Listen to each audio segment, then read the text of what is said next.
സ്കൂളുകളിലെ ഉച്ചഭക്ഷണ പദ്ധതി നടത്താൻ വിദ്യാഭ്യാസ സ്ഥാപനങ്ങൾക്ക് ഫുഡ് സേഫ്റ്റി ലൈസൻസ് വേണ്ടെന്ന് വിദ്യാഭ്യാസ വകുപ്പിന്റെ ഉത്തരവ്.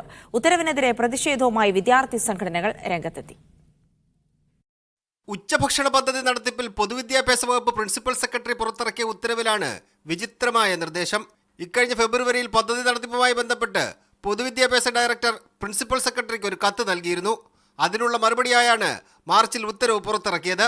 വിദ്യാഭ്യാസ സ്ഥാപനങ്ങളിൽ വിതരണം ചെയ്യുന്ന ഉച്ചഭക്ഷണത്തിന് ഫുഡ് സേഫ്റ്റി ലൈസൻസ് ബാധകമല്ലെന്ന് ഉത്തരവിൽ പറയുന്നുണ്ട്. കുട്ടികളുടെ ഉച്ചഭക്ഷണ വിതരണം ഒരു കച്ചവട സംവിധാനമല്ലാത്തതിനാൽ ലൈസൻസ് ആവശ്യമില്ലെന്നാണ് വകുപ്പിന്റെ വിശദീകരണം. തീരുമാനത്തിനെതിരെ പ്രതിഷേധവുമായി KC അടക്കമുള്ള പ്രതിപക്ഷ സംഘടനകൾ രംഗത്ത് വന്നിട്ടുണ്ട്. കുട്ടികളുടെ സുരക്ഷയ്ക്ക് പുല്ലുവില കൽപ്പിക്കുന്നതാണ് ഉത്തരവെന്ന് KSU സംസ്ഥാന പ്രസിഡന്റ് അലോഷ്യസ് സേവ്യർ ആരോപിച്ചു.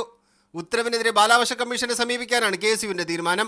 നിരന്തരമായി ഉച്ചഭക്ഷണ കൊടുക്കുമ്പോൾ അതിൽ ഭക്ഷ്യവിഷബാധ ഉൾപ്പെടെയുള്ള വിഷയങ്ങൾ പല ആവർത്തിയേന ഉണ്ടാകുന്ന സാഹചര്യം ഉണ്ടായിട്ട് പോലും ഈ പറയുന്ന ഭക്ഷ്യ സുരക്ഷാ പദ്ധതിക്ക് ഫുഡ് സേഫ്റ്റി ലൈസൻസ് വേണ്ട എന്ന വാദം അല്ലെങ്കിൽ ഒരു വിചിത്രമായിട്ടുള്ള ഉത്തരവ് പുറപ്പെടുവിച്ചിരിക്കുകയാണ്. അത് പിൻവലിക്കണമെന്ന ഒരു ആവശ്യം KSU മുന്നോട്ട് വയ്ക്കുകയാണ്. പൊതുവിദ്യാലയങ്ങളിൽ ലൈസൻസ് കൂടാതെ ഉച്ചഭക്ഷണം വിതരണം ചെയ്താൽ നടപടിയെടുക്കുമെന്ന് ഭക്ഷ്യസുരക്ഷാ വകുപ്പ് നേരത്തെ അറിയിച്ചിരുന്നു.